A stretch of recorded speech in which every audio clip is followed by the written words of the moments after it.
Radio खिड़की, थोड़ी हवा ने दो थोड़ी आवाजें।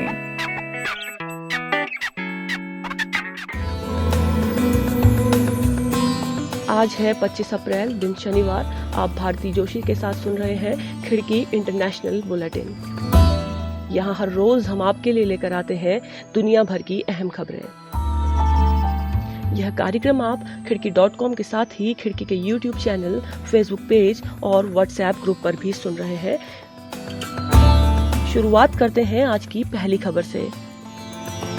WHO की पहल पर दुनिया के शीर्ष नेतृत्व ने कोरोना वायरस की जांच, उसके इलाज और टीके के लिए किए जा रहे प्रयासों में तेजी लाने की शपथ ली है। हालांकि इस पहल को लॉन्च करने के लिए की गई वीडियो कॉन्फ्रेंसिंग में अमेरिका ने हिस्सा नहीं लिया है। एक रिपोर्ट के साथ अभिनव Srivastava. Hello everyone from Geneva WHO headquarters and welcome to all journalists watching us online and all those watching us. Corona के खिलाफ वैश्विक शक्तियों की इस सामूहिक पहल की लॉन्चिंग से पहले कार्यक्रम के संचालक ने जिनेवा में स्थित WHO हेडक्वार्टर्स से कुछ यह घोषणा की। Having a virtual launch of a landmark collaboration to accelerate the development, production and equitable distribution of vaccines, diagnostics and therapeutics for COVID-19. The aim of this new collaboration is to make vaccines. यहाँ मौका था WHO की उस पहल को launch करने का जिसमें दुनिया भर के शीर्ष नेतृत्व ने कोरोना वायरस की जांच, उसके इलाज और टीका इजाद के लिए किए जा रहे प्रयासों में तेजी लाने की शपथ ली। इसे कोरोना वायरस के खिलाफ अभियान में एक मील का पत्थर माना जा रहा है।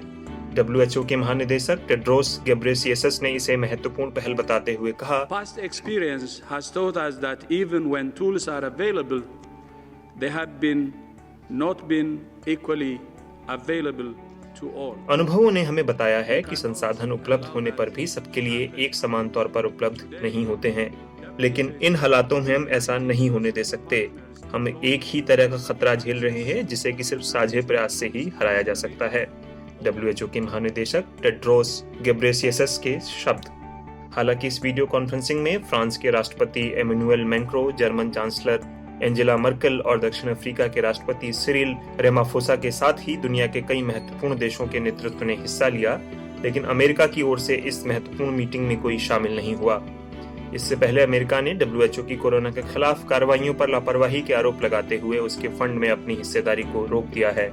अमेरिका ने WHO पर चीन के प्रभाव में आकर काम करने का भी आरोप लगाया था। यूरोपियन कमीशन के अध्यक्ष उर्सुला फॉन डेर लेयन ने भी कहा है, दुनिया भर में इस महामारी की रोकथाम, परीक्षण और इलाज के लिए 7.6 अरब यूरो जुटाने के प्रयास किए जाएंगे। उन्होंने कहा कि यह अभी पहला कदम है, जबकि भविष्य में और भी इस तरह के प्रयासों की जरूरत होगी। फ्रांसीसी राष्ट्रपति मैक्रों ने इस मीटिंग के दौरान कहा, अब हम G7 और G20 देशों को इस मुहिम के साथ आने की अपील करेंगे। मुझे उम्मीद है कि हम चीन और अमेरिका को भी साथ साथ इस मुहिम में लेकर आएंगे, क्योंकि यहाँ हम कह रहे हैं कि कोविड-19 के खिलाफ ऐसी लड़ाई है जो आम आदमी की भलाई के लिए है। इसमें इस लड़ाई को जीतने के लिए कोई भी विभाजन नहीं होना चाहिए। उधर दक्षिण अफ्रीका के राष्ट्रपति रामाफोसा ने, जो अफ्रीकन यूनियन के चेयरमैन भी हैं, चेतावनी दी है कि उनके महाद्वीप में स्वास्थ्य सुविधाओं की बदहाल स्थिति के चलते वायरस का प्रकोप भयानक हो सकता है। उन्होंने अपील की कि वैश्विक संगठनों को आगे आकर अफ्रीकी देशों को मदद देनी चाहिए। यह रिपोर्ट सुना रहे थे अभिनव श्रीवास्तव। अफ्रीका में कोरोना वायरस के मामलों में पिछले एक हफ्ते में 43% की वृद्धि हुई है और चिंता की बात यह है कि अफ्रीकी देश चिकित्सकीय उपकरणों के लिहाज से दुनिया के दूसरे देशों के मुकाबले काफी पीछे हैं। हालत यह है कि 10 अफ्रीकी देशों में एक भी वेंटिलेटर नहीं है। अफ्रीका के रोग नियंत्रक और रोकथाम केंद्र के निदेशक जॉन नेगलेंगसोंग ने कहा कि अफ्रीका के पास अब भी बेहद कम जांच की क्षमता है। ऐसे में संक्रमण का प्रकोप अप्रत्याशित रूप से बढ़ सकता है। उन्होंने कहा कि अफ्रीकी महाद्वीप का भविष्य पूरी तरह इस बात पर निर्भर करेगा कि यहाँ कोरोना के संकट को कैसे संभाला जाता है। WHO की हालिया रिपोर्ट ने भी अफ्रीका को लेकर इसी तरह की चिंता जताई थी। इस रिपोर्ट में कहा गया था कि अफ्रीका में जिस तरह के हालात हैं, यह कोरोना का अगला एपिसेंटर हो सकता है। यहाँ कोरोना संक्रमण के चलते 30 लाख लोगों के मरने और तकरीबन 3 करोड़ लोगों की भयावह गरीबी से घिर जाने की आशंका है। नेगलेंग सोंग ने कहा कि अफ्रीकी देशों के पास अब भी समय है कि वह इस तबाही के प्रति सचेत हो सकते हैं, लेकिन कोरोना की जांच और उसकी ट्रेसिंग करना बेहद चुनौतीपूर्ण है। इसके लिए विश्व संगठनों को उसकी मदद करनी होगी। यह कार्यक्रम आप खिड़की.com के साथ ही खिड़की के YouTube चैनल, Facebook पेज और WhatsApp ग्रुप पर भी सुन रहे हैं और मैं हूं भारती जोशी। अर्जेंटीना की राजधानी ब्यूनस एयर्स की विला डेवोटो जेल में दर्जनों कैदियों ने जबरदस्त हंगामा शुरू कर दिया है।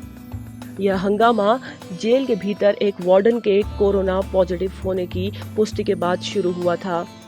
हंगामा कर रहे कैदी जेल में तत्काल स्वास्थ्य सुविधाएं मुहैया कराई जाने की मांग कर रहे थे। समाचार एजेंसी AFP की रिपोर्ट के मुताबिक जेल परिसर से धमाकों की आवाजें सुनाई दी थी। कैदियों का एक समूह छत पर चढ़ गया, जहां उसने गद्दे जलाए और सुरक्षा गार्डों पर चीजें फेंकने लगा। ये कैदी नारेबाजी कर रहे थे। उन्होंने छत पर कुछ बैनर्स भी लगाए हुए थे, जिनमें एक बैनर पर लिखा था, हम जेल में मरने से इनकार करते हैं। पुलिस ने घटना के बाद जेल को पूरी तरह से घेर लिया है, जहां लगभग 2200 कैदी हैं। अब तक अर्जेंटीना की सरकार की ओर से आधिकारिक तौर पर इस घटना पर कोई बयान नहीं आया है। रुख करते हैं जापान का, जहां कोरोना वायरस प्रकोप से इकोनॉमिक रिस्पांस के एक वरिष्ठ मंत्री निशिमुरा ने खुद को सार्वजनिक संपर्क से पूरी तरह काट लिया है। उनके कार्यालय से आए एक बयान में कहा गया है कि वह अपने स्टाफ के एक ऐसे व्यक्ति के संपर्क में आ गए थे जिसकी कोरोना पॉजिटिव की पुष्टि हुई है। बयान में कहा गया है कि निशिमुरा अपने इस स्टाफ मेंबर के साथ एक यूनिवर्सिटी हॉस्पिटल में गए हुए थे और बाद में वह कोरोना पॉजिटिव पाया गया। हालांकि बयान में यह भी कहा गया है कि ना ही मंत्री और ना ही किसी कर्मचारी में कोरोना के कोई लक्षण दिखाई दिए हैं। फिर भी एहतियात के तौर पर हमारे मंत्री और कर्मचारी तब तक घर पर रहेंगे जब तक कि स्वास्थ्य अधिकारियों से उनकी स्थिति के बारे में अधिक जानकारी प्राप्त नहीं हो जाती है। निशिमुरा को जापान में कोरोना वायरस के खिलाफ अभियान के एक प्रमुख चेहरे के बतौर माना जाता रहा है। अगली खबर बंगाल की खाड़ी से है, जहां कोरोना वायरस के प्रकोप के बीच कम से कम 500 रोहिंग्या गहरे समुद्र के भीतर कई हफ्तों से फंसे हुए हैं। आसपास का कोई भी देश उन्हें स्वीकारने को तैयार नहीं है और बांग्लादेश ने भी इन रोहिंग्याओं को बांग्लादेश में प्रवेश के लिए मना कर दिया है। मानवाधिकार संगठन इसकी आलोचना कर रहे हैं। हालांकि बांग्लादेश के विदेश मंत्री AK अब्दुल मोमेन ने कहा है कि इसकी जिम्मेदारी बांग्लादेश की नहीं है। उन्होंने कहा है कि ये फंसे हुए लोग गहरे समुद्र में हैं, जो कि बांग्लादेश की सीमा से काफी दूर है। ऐसे में बांग्लादेश से उन्हें स्वीकारने की अपेक्षा क्यों की जा रही है? इससे पहले मलेशिया ने इन रोहिंग्याओं को स्वीकारने से मना कर दिया था। वहां कोरोना वायरस के प्रकोप के चलते बाहर से आ रही किसी भी बोट को प्रवेश की अनुमति नहीं है। संयुक्त राष्ट्र रिफ्यूजी एजेंसी UNHCR ने चिंता जताई है कि हफ्तों से समुद्र में फंसे इन रोहिंग्याओं लोगों के पास खाने और पीने के लिए पर्याप्त साधन मुहैया नहीं है। इधर अमेरिकी राष्ट्रपति ट्रंप के उस अजीब बयान के बाद कई राज्यों की आशंकाएं बढ़ गई हैं, जिसमें उन्होंने कहा था कि शरीर में कीटाणुनाशकों और अल्ट्रावायलेट किरणों को इंजेक्ट करने से कोरोना वायरस खत्म हो जाएगा। एहतियातन अमेरिका के राज्य मैरीलैंड ने अपने निवासियों को एक चेतावनी जारी की है कि किसी भी परिस्थिति में किसी भी कीटाणुनाशक उत्पादक को इंजेक्शन या किसी अन्य तरीके से शरीर में न डालें। बताया जा रहा है कि मैरीलैंड राज्य को अपने नागरिकों को आधिकारिक रूप से यह चेतावनी इसलिए जारी करनी पड़ी क्योंकि उनके कोरोना वायरस हॉटलाइन नंबर में कम से कम 100 ऐसी कॉल्स आई थी जिसमें राष्ट्रपति के बताए गए नुस्खे के बारे में जानकारी मांगी गई थी। स्वास्थ्य विशेषज्ञों ने ट्रंप के इस बयान की आलोचना करते हुए कहा है कि उनका यह बयान खतरनाक और जानलेवा है और किसी भी परिस्थिति में ऐसी कोशिश नहीं की जानी चाहिए। हालांकि ट्रंप बाद में अपने इस बयान से पलट गए थे। उन्होंने कहा था कि उनका वह बयान व्यंग्यात्मक था। उन्होंने केवल कुछ पत्रकारों के सवाल के जवाब में टिप्पणी की थी। अमेरिका कोरोना वायरस से सबसे बुरी तरह प्रभावित हुआ है और यहाँ अब तक 9,25,758 संक्रमण के मामले आए हैं और 52,217 मौतें भी हुई हैं। पूरी दुनिया में अब तक संक्रमित हुए लोगों की तादाद 28,45,859 पहुंच गई है। 1,97,846 मौतें हुई हैं और 8,11,687 लोग ठीक भी हुए हैं। यहाँ बताए गए सारे आंकड़े worldometer.info से लिए गए हैं। तो दोस्तों, आपको आज का इंटरनेशनल बुलेटिन कैसा लगा? आप इस बारे में जरूर कमेंट करें। आप जिस भी प्लेटफॉर्म पर खिड़की को सुन रहे हैं, लाइक और शेयर करना न भूलें। खिड़की के YouTube चैनल को सब्सक्राइब करें और बेल आइकन को टैप कर लें ताकि हर अपडेट आपको मिलती रहे। अभी के लिए भारती जोशी को दीजिए इजाजत। कल फिर होगी मुलाकात। आप जहां चाहें हमें सुन सकते हैं, खिड़की.com के साथ ही खिड़की के YouTube चैनल और Facebook पेज पर भी। नमस्कार।